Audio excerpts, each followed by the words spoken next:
it gives me a great pleasure, and it's my duty to acknowledge all the members of our government of a Maharashtra Pediatric Task Force, and which all of you already know them. But I just would like to say a big thank you to them.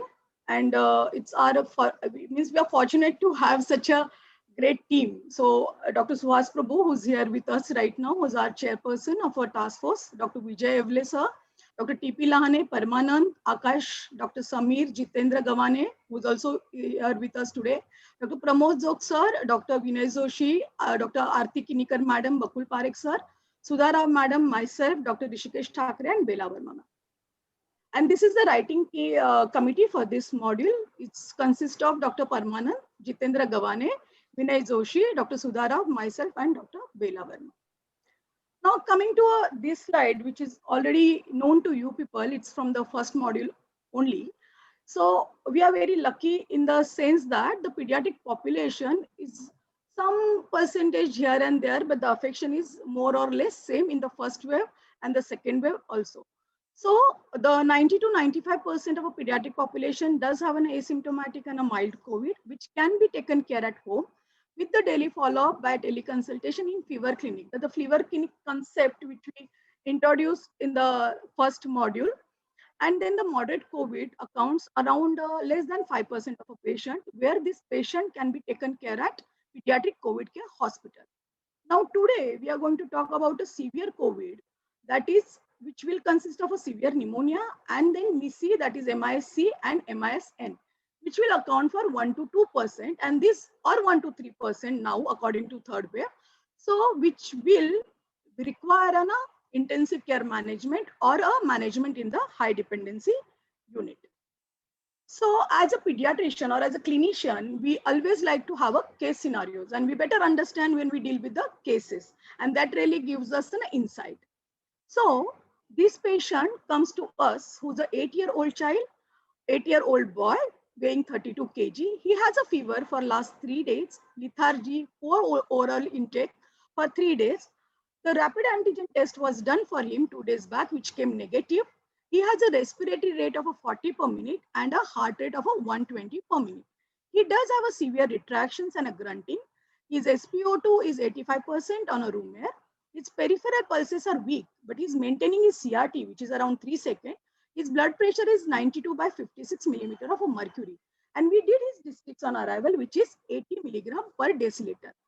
Now, this child may have come from a home directly to us, or he is admitted in a COVID care hospital where he's gotten a moderate pneumonia and he turned into a severity. That may be the possibility. So now when we receive such a child in our ER, emergency room, or a casualty or a holding area, we have to use our EII approach. Now, what does mean by EII approach? It's an evaluate, identify, and intervene. So in the evaluation, here, my evaluation should be taking, because now we are so much, pediatrician has become so much wiser and they are the best clinician, I feel, because you look at the child and you get to know that the child has this problem or possibly having this problem. So in this, my initial impression, which is depends upon a PAT, that is pediatric assessment triangle. Where am I going to see the appearance of the child, then a breathing pattern and the color of the child. So that is going to take hardly a few seconds for me. And then what is our initial impression for this child is a case of a respiratory failure with compensated shock. Now, why we are saying in a respiratory failure for him? He's got a tachycardia, he's got a tachypnea, he's got a tachycardia, he's got a severe retraction and a grunting, and he's hypoxic on a room air. And how is in a compensated shock? So his peripheral pulses are weak, but he's maintaining his CRT, and the blood pressure is also on a lower side. So what is my first step for this child? So our first step for this child is initial stabilization. So how are we going to do an initial stabilization? So it's important for us to position and maintain an airway, give oxygen by non-rebreathing mask, that is at 12 to 15 liters per minute. We need to establish an IV access and collect the blood samples for blood gas, blood culture, and in a plain and ADTA bulb, some extra sample, so that we think of some investigations to be sending it later on. At that point of a time, injection, normal saline bolus 10 ml per kg over 30 minutes will be given. And IV antibiotics, injection ceftriaxone is a broad spectrum antibiotic which will give as 100 milligram per kg diluted in a 50 ml of a NS over 30 minutes. Now we have got this child, we have done an initial stabilization. Now what next? If you see the slide, in that, in the bold letters, it has written the rapid antigen test was done 2 days back, which was negative.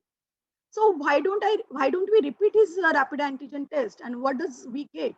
So when we do a repeat antigen test, which comes as a positive repeat antigen test. So what are we dealing with? So we are dealing with the possibility of a COVID and possibility of a COVID pneumonia, who's in a respiratory failure with compensated shock. So after our evaluation, we go to a primary assessment of the child. And the primary assessment of the child, we have a pediatric assessment pentagon. So pentagon consists of a B, C, D, E approach. So A stands for our airway, which is open and stable. B stands for our breathing. The child has a respiratory rate of a 40 per minute. He's got a subcostal retraction, intercostal retraction, along with the grunting. And the grunting tells me with the retraction is in a lung parenchymal disease. The breath sounds are reduced at the base and bilateral crackles at the bases. His SpO2 has increased after giving an non-breathing NRM, so it has come to a 90%. Now, after airway breathing, coming to a circulation, where he's got a heart rate which was 120, has come down to 110, which is in a normal sinus rhythm. His capillary refill time is maintained at 3 seconds. His blood pressure has improved little bit, became a 94 by 56 millimeter of mercury. The pulses have started feeling, I mean, they are palpable better now as compared to before. The skin temperature is warm. Now coming to a disability. So on our AVPU scale, he responds to vocal commands. His pupils are 2 millimeters reacting to light. His motor activity is normal, and his blood sugar has become as, when we repeated it again, it's 95 milligram per deciliter. Now on exposure, the child is temperature-wise is febrile. The color is normal, but he doesn't have a evidence of a rashes. So when we take this pentagon into account, what do we have to categorize the child? So we have to know the physiological status or physiological categorization of this child. So when we say physiological categorization, when we do this, this is what we get. So the child fits in the criteria for respiratory failure with compensated shock. Now what next? So we did an evaluation. We fitted him in an initial impression. Then we did his primary assessment. So after primary assessment is the secondary assessment. So this child fits into a severe COVID-19 pneumonia. Okay. So the secondary assessment for this child, secondary assessment is what? It's in a focused history and a focused examination. Now, what does this sample mean by? SAMPLE. So A stands for signs and symptoms. A stands for an allergy, which could be of a milk allergy, food allergy, or it's an environmental. M stands for a medication. If the child is on a chronic medication, for example, a child is a known case of epilepsy, he's on an anticonvulsant therapy, he's a nephrotic syndrome, on steroids, he's in a malignancy, he's on a chemotherapeutic agent, so and so on. And P stands for a past history. Past history is the whether the child has got a comorbid conditions along with, because it's not only a severe COVID, we have to take it into account, and as well as the comorbidity also we have to take into account. If people have been managing a COVID and must be seeing now that COVID is association with the tuberculosis, and we are seeing quite a bit of tuberculosis now coming as a miliary, coming as a cavitatory, even the CNS. So we are seeing quite a bit of a tuberculosis along with the COVID. Now, what is L? L stands for a last meal taken, because if the child is admitted with you and you need to do plan for his sedation or do any procedure, so we have to know that when the child has taken a meal at the last time. E is the event that occurred. Because of that, the child has come to an emergency room. So in our secondary assessment and a focused examination, what we get a child has got a high grade fever for 3 days, dry hacking cough for 3 days. He's got a rapid breathing for 2 days. He's lethargic, poor oral intake. He does have, now in secondary assessment, we get a history of a close contact with COVID-19. On respiratory rate, the child is 45 per minute. He's got a subcostal retraction, grunting. His SpO2 is 88% on NRM. He's got the bilateral breath sounds which are decreased and bilateral crackles. The heart rate here is 110 per minute. His peripheral pulses are well felt. His CRT is maintained. Blood pressure has risen to 100 and 100 by 50 millimeters of mercury. He does respond to a verbal commands. Rest of the examination is within normal limit and the districts remains as 90 milligram per deciliter. Now, what is the next? So we do an X-ray of this child, and in the X-ray, if you see, he's got a bilateral involvement. There is a hyperinflation and there is a bilateral involvement in the X-ray. So now, what am I supposed to do? Can I manage this child in a pediatric COVID care center, in a dedicated pediatric hospital, in the ward? Where do I manage him? Because looking at his condition, he requires a monitoring. He may require a ventilation. He may require a non-invasive ventilation. So here, our decision is to shift this child to a dedicated COVID pediatric intensive care unit. So this is what we call as a knowledge slide, or we in our team, we discuss this as a GAN slide. So coming to a categorization of a severe stroke critical COVID. So when we talk about a severe COVID, severe pneumonia is a pneumonia with any of the following. So increased respiratory efforts, retractions, grunting, a cyanosis wherein SpO2 is less than 85%. The child has a severe diarrhea, vomiting, pain in abdomen. This is what we are seeing very, very commonly in the second wave now. The child is lethargic, refusal to feed, altered sensorium, child gets in a convulsion, child has got an tachycardia, which is disproportionate to fever. When a tachycardia, which is disproportionate to fever, one has to think about a cardiac dysfunction or there is a hypovolemia. There is a hypotension or a shock. So these are the features of a severe COVID. Now, when the child has gotten a severe pneumonia or a severe COVID-19 infection, the child will land up into consequences. So in a PICU, when we are working in a PICU, a child is admitted in a PICU, you anticipate a problem. So child has come with a pneumonia. We know that the pneumonia going on a ventilator is very bad. It's very difficult to wean that child off. So you anticipate a problem. So if the child has come in a status epilepticus, we don't want that child to go into refractory status. So similar, something like that. So exactly that is what happens in a critical COVID-19. So any one of that, the child gets into ARDS, acute respiratory distress syndrome, a refractory shock requiring more than one inotropes, features of a myocarditis or a cardiac failure, refractory seizures, child gets into coma with the Glasgow coma scale of a less than 8 by 15 and or a simple scale, which is our AVPU scale, where the child responds to a painful stimulus or child is unconscious. There is an oliguria and features of an acute kidney injury. There could be an acute thrombotic events, and there is a multi-organ dysfunction syndrome, wherein 2 or more organs are involved. They are failing. So this is what defines as a critical COVID-19.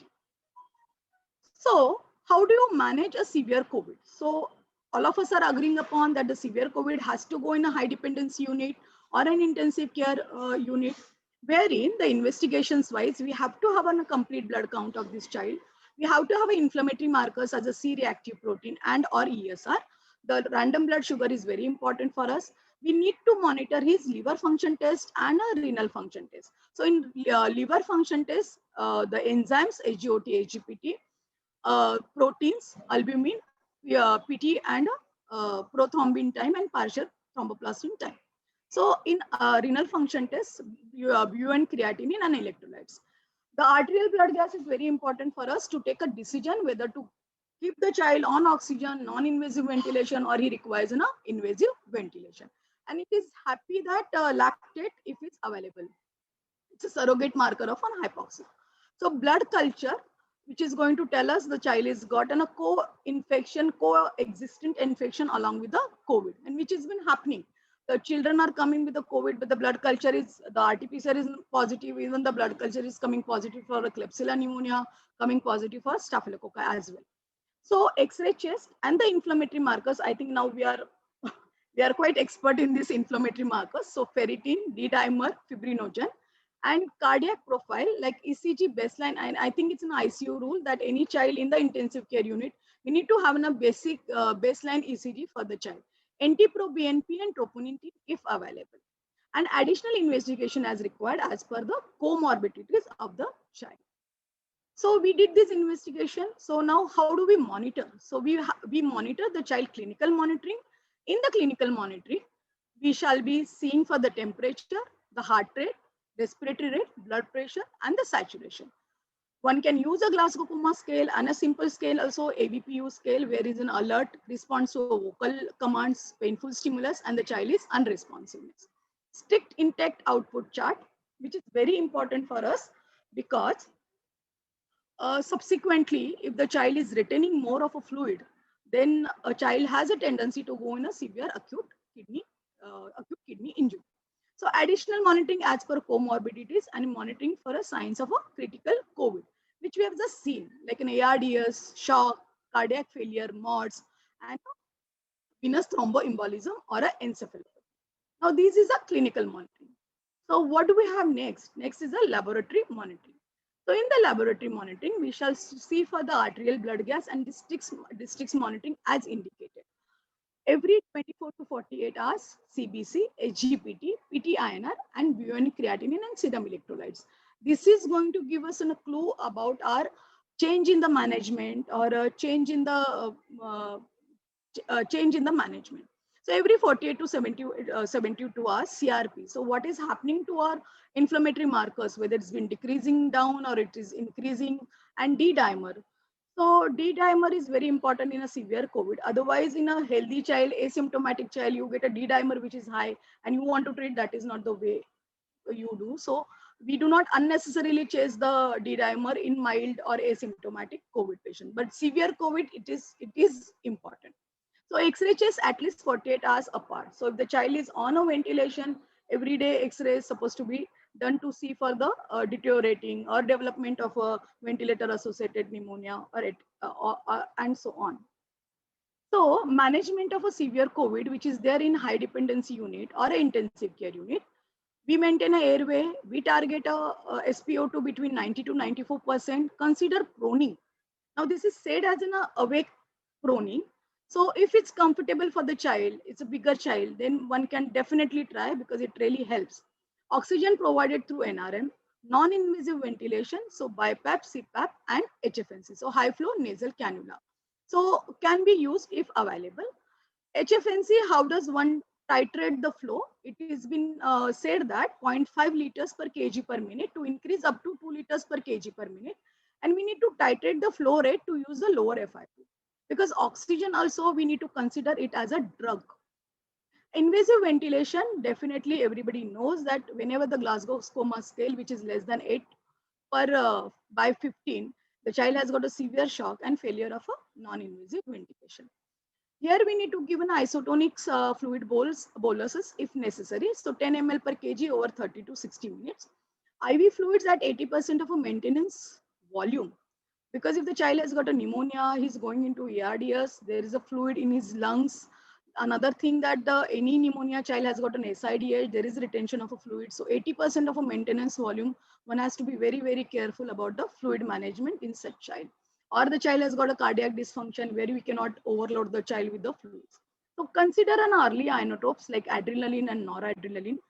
The dobutamine and milrinone may be added if poor perfusion persists or evidence of a myocardial dysfunction present. So whenever we think of giving an inotropes, what is the recommended thing is that one should give an inotropes through the central venous line. If one cannot manage, then you can give through a peripheral line, but with the dilution. If your facility, if your intensive care has a facility of doing an invasive BP monitoring, then it's an ideal thing. But if we don't have anything, so we will not do, or we won't be able to do, or we can't attempt, that should not be our attitude. So whatever available resources, we should be able to manage. So coming to a steroid, that is the treatment of a COVID, a steroid and steroids. So IV dexamethasone 0.15 milligram per kg per dose, maximum of a 6 milligram, or IV methylprednisolone 1 milligram per kg, maximum dose of a 30 milligram once a day. So steroids to be given for 5 to 7 days or up to 14 days, depending upon the clinical condition of the child, or maintaining a SpO2 more than 94% of supports, whichever is earlier, and then taper. So tapering of the steroid is over a period of 2 to 3 weeks. Now coming to anticoagulants, the severe COVID, the anticoagulants are recommended, where we give 1 milligram per kg subcutaneously twice daily until a discharge. And empirical broad spectrum antibiotics, here we have written as a ceftriaxone and co-amoxiclav but it depends upon your ICU antibiotic policy or a protocol. Whatever the organisms you are going in a ICU, or last 3 months or last 6 months of a sensitivity to the antibiotics, you can take a call on that. And definitely, when we give an empirical antibiotic, we are going to collect a blood culture. So once we get a blood culture and sensitivity report, we are supposed to be changing our antibiotic according to antibiotic sensitivity. Symptomatic treatment for seizures and a fever. Fever, paracetamol is the drug safest for giving in a fever. Initiate an enteral nutrition as soon as possible. So it's everybody's like, even I mean, the mother is very much concerned about whatever the child's sickness or ill, or he's on a ventilator, khana kabhi khayega, या कभी शुरू कर सकते हैं, दूध कभी P सकता है. That is what the concern. So we should start initiate enteral nutrition as soon as possible, and it is useful for a child because he's already in a catabolic state. The nutrition building will definitely help in recover fast. So here is the proning. Now why do proning, and how proning is going to be helpful? So proning early in the course of the disease. So as soon as a child is severe COVID, the child is on an NRM. If it's comfortable, make him, you start from the beginning itself, so he gets trained. So preferably for 16 hours a day. Improves the breathing comfort and oxygenation by improving the ventilation. Keep the alveolar units open. Now, timely proning maintains a good ventilation. Multiple cycles as felt comfortable. 30 minutes in each position. And avoid proning for an hour after meals and after a meals or a feed. And avoid proning in presence of a shock. So these are the things has to be taken into account for a proning. So ventilator management in ARDS. Now ARDS is the one thing which really, I mean, I don't, the intensivist, Vinay will agree with me, or Paramananda also, or everybody will agree with me, when the child is pneumonia going into ARDS. I mean, you really have a sleepless nights, that what is happening to his OI, oxygen index, or what is happening to his PF ratio. Is he tolerating that much of a PWP or something? So many questions. Is he going to coming out? What is going to be helping him out? And all that stuff. So when you intubate a child, so, or a mechanical ventilator child, so when the child has got an increased work of a breathing, so you cannot have a child who's got an increased work of a breathing and ultimately is going to go in a fatigue or a hypoxemia. Hypoxemia is your PaO2, which is lesser. So we have the hypoxemia is there, and whatever intervention we do, and there is a decrease in the PaO2 level. So this child needs to be intubated and ventilated. So what we have, something called as the ventilation strategy is called as a lung protective ventilation. Now here the plateau pressure is less than or equal to 28 centimeters of water. What is important here in the ARDS management is the tidal volume, and it depends upon the lung compliance. If the lung compliance is good, you can give little higher on a tidal volume. If the lung compliance is bad, but you assume that the lung compliance is bad, and you make it a point that 4 to 6 ml per kg of ideal body weight, the tidal volume should be given. What are the blood gases reports are accepted for us, which is a pH of maintaining between 7.15 to a 7.30, and saturation of 85 to 90%. Now, the titration of a positive end expiratory pressure is the motto in a ventilator management of a ARDS. So one can start with the 6 and slowly titrate. In pediatric age group, we can go up till 10. But there are reports of an ARDS which in the pediatric age group, they have gone till a 15. And even the adults ARDS, they have gone till a 20. So there are reports. And when there are papers on ARDS saying that there's a controversial role of a steroids, but now we are using a steroids. So avoid frequent disconnection of a venti circuit, use inline suction. So when I was talking about this, I forgot to tell you about the PEEP. Like PEEP is a better recruitment of a alveolar. So these are the consequences which we have seen for a critical COVID. ARDS, we have just now discussed. Now AKI, when we manage the acute kidney injury, we need to be careful about the fluids. So oliguria level, that means insensible water losses for the child plus the urine output. That should be our fluid calculation for a child. We need not to give a nephrotoxic drug. And if at all we don't have a choice and we need to give, then we have to to give in a corrected doses. So that one dose will come on 24 hours apart or will come on a 48 hours. So calculations are there for that. Strict input or output balance, avoid volume overload.